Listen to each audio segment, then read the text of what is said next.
लड़की थी जिसका नाम प्रीति था। प्रीति एक पढ़ी लिखी और शांत स्वभाव की लड़की थी, लेकिन उसे कहाँ पता था कि उसकी तकदीर में एक ऐसा घर लिखा है जहाँ सास ऐसी जो प्रीति को सांस तक लेने नहीं देती। सास की नाम पर तो वो शैतान थी। अरे वो प्रीति मर गई क्या? हमेशा किचन में बर्तनों को रगड़ती रहती है। उठ यहाँ से, घर में मेहमान आने वाले हैं। जा और घर की साफ सफाई अच्छी तरह से कर। जी मम्मी जी, अभी करती हूँ। सारा घर साफ करने के बाद प्रीति थक जाती है और अपनी बेड पर आराम करती है।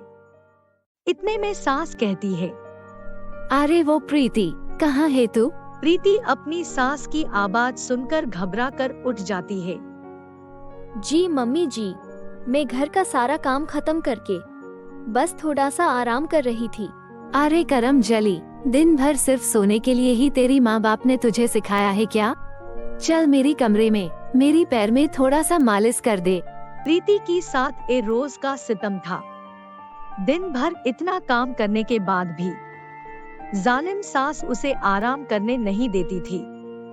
फिर एक दिन प्रीति की एक सहेली अनु उसके घर आती है। प्रीति, तू कैसी है? शादी के बाद तू एकदम से बदल ही गई है। तेरी अब ना कोई फोन और ना कोई मैसेज आती है। हाँ बेटी, तेरी सहेली बदल जाएगी ना? खा पी कर सोती रहती है जो दिन भर। अरे वाह प्रीति, तुम कितनी लकी हो जो तुम्हें इतनी अच्छी सास और परिवार मिला। बेचारी प्रीति अनु की ये बात सुनकर बोलती है, आ तू इधर बैठ और बोल तू क्या खाएगी। इतने में उसकी सास बोलती है, अरे बेटी प्रीति, थोड़ा अंदर तो आ, तुझसे कुछ बात करनी है। जी मम्मी जी, बोलिए क्या बात है। तेरी बाप ने यहाँ राशन रख कर गया है क्या, जो तू मुफ्त में यहाँ किसी को भी खाना खिला रही है? वो मम्मी जी, अनु हमारे घर पहली बार आई है, इसलिए मैं उसको खाने के लिए पूछ लिया। मैं ये सब कुछ नहीं जानती। जा अपनी सहेली को जल्दी से यहाँ से रफा दफा कर। बेचारी प्रीति अपनी सहेली को बातों में फुसलाकर अपने कमरे में ले जाती है। प्रीति, तुम्हारी जब इतने दिनों से फोन नहीं आया तो मैं घबरा गई थी कि तुम अपनी ससुराल में ठीक हो कि नहीं, इसलिए मैं तुमसे मिलने यहाँ चली आई। लेकिन यहाँ आकर पता चला कि तुम्हारी सास कितनी अच्छी है, वो तुम्हारी कितनी अच्छी से ख्याल रख रही है। अनु की बात सुनकर प्रीति रोने लगती है। अरे प्रीति, क्या हुआ? तू रो क्यों रही है? अनु, मैं दिन भर घर का काम करती हूँ। काम करते करते मेरी हाथ और पैर सूज गए हैं। आधी रात तक मैं मेरी सास की पैर का मालिश करती हूँ, फिर भी मेरी सास मुझ पर बहुत अत्याचार करती रहती है। कई बार तो वो मुझ पर हाथ भी उठाती है। क्या? ये तो तुम्हारी साथ बहुत जुल्म हो रहा है। तुम ये सब बर्दाश्त मत करो। तुम अपनी मम्मी पापा को इसके बारे में बोलो। नहीं अनु, ये सुनकर मम्मी पापा टूट जाएंगे। मैं उनको कुछ नहीं कहूँगी। जैसी तुम्हारी मर्जी। मैं अब जा रही हूँ, अपना ख्याल रखना। ऐसे बोलकर अनु वहाँ से चली जाती है। अनु की जाने के बाद प्रीति रो रो कर थोड़ी देर सो जाती है। इतने में उसकी सास की चिल्लाने की आवाज सुनाई देती है। अरे वो प्रीति कहाँ मर गई? इधर आ, थोड़ी सी समय क्या मिला? महारानी घोड़े बेचकर सो गई, दिन भर बस सोती रहती है। इतने में बेचारी प्रीति डर के मारे उठकर अपनी सास की पास आती है। आ गई महारानी। सुन, रात को घर में मेहमान आने वाले हैं, जाकर उनके लिए खाना बना, और हाँ, अच्छी तरह स्वादिष्ट खाना बनाना। मेरी नाम बदनाम होनी नहीं चाहिए, समझी? बेचारी प्रीति दिन भर थकी हुई किचन में जाती है खाना बनाने। जब वो खाना बना रही थी, उसकी हाथ जल जाता है।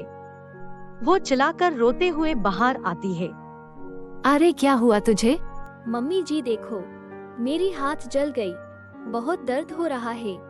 मैं जाकर दवाई लगा देती हूँ। अरे कामचोर, काम नहीं करना है तुझे, इसलिए हाथ जलने की बहाना बना रही है। जाकर खाना बना किचन में। बेचारी प्रीति जले हुए हाथों से रोते रोते सारा खाना बनाती है।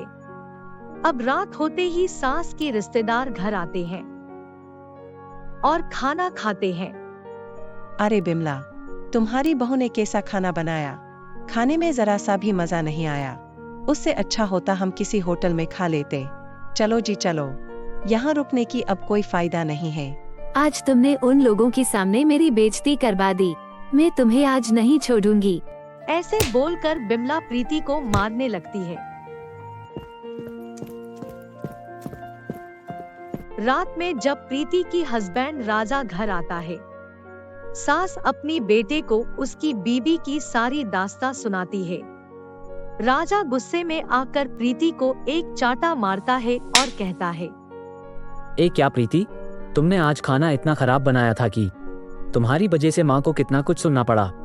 मैं तो तुम्हें शादी करके ही पछता रहा हूँ। तुम्हारी जैसी बीबी भगवान किसी को ना दे। तुम एक बात हमेशा याद रखना, अगर तुम्हें इस घर में रहना है तो माँ और मेरी बात मानकर चलना। माँ जैसी कहती है सब कुछ ठीक वैसे ही करना। तुम्हारी रोज रोज का शिकायत नहीं आनी चाहिए। तुम ये मत भूलना कि तुम हमारी खाते हो, इसलिए हम जैसे कहते हैं वैसे ही रहना। ऐसे कहकर राजा वहाँ से चला जाता है। प्रीति रो रो कर जमीन पर बैठ जाती है। अगले दिन प्रीति अपने कमरे से जब बाहर आती है, तब उसकी सास बोलती है, अरे बहू, इधर तो आ, घर में सब्जी खत्म हो गई है, जाकर बाजार से सब्जी ले आ। मम्मी जी, मेरी तबीयत ठीक नहीं है, मुझे बुखार आया हुआ है, मैं ठीक से चल नहीं पा रही हूँ। आप किसी और को भेज दो ना सब्जी लाने, या तो फिर आज आप ही ले आओ ना सब्जी। अरे वाह, मैडम की हिम्मत तो देखो, मुझे भेज रही है बाजार जाने को। कल की पिटाई भूल गई क्या? अगर मैं बाजार गई तो तू क्या करेगी? महारानी की तरह आराम करेगी? चुपचाप जा और बाजार से सब्जी लेकर आ। तेरी नाटक मेरी सामने नहीं चलेगी, समझी? जा अब यहाँ से। प्रीति सब्जी खरीदने बाजार चली जाती है। जब वो सब्जी खरीद कर आ रही थी, तब उसे अनु रास्ते में मिल गई। अरे प्रीति, तू यहाँ? कैसी है तू? अनु प्रीति को गले लगा देती है। अरे प्रीति, ए क्या, तुझे तो बहुत जोर से बुखार है। तेरी पूरी बदन तो आग की तरह तप रही है, और तू इतनी तेज बुखार में बाजार आई है सब्जी लेने। मैं क्या करूं ननू, मेरी सास की वजह से मुझे यहाँ आना पड़ा। मेरी सास मुझे ठीक से सांस लेने भी नहीं देती। मैं तुझे फिर से कह रही हूँ, तू ये सब तेरी मम्मी पापा से क्यों नहीं कहती? नहीं अनु, पापा की तबीयत अब ठीक नहीं रहती। मैं ये सब उन्हें कहकर उनका परेशानी और नहीं बढ़ाना चाहती। मैं अब चलती हूँ, मम्मी जी मेरा इंतजार कर रही होगी। इतना बोलकर प्रीति वहाँ से चली जाती है। अब आगे क्या होने वाला है, जाने के लिए देखिए हमारा अगला एपिसोड।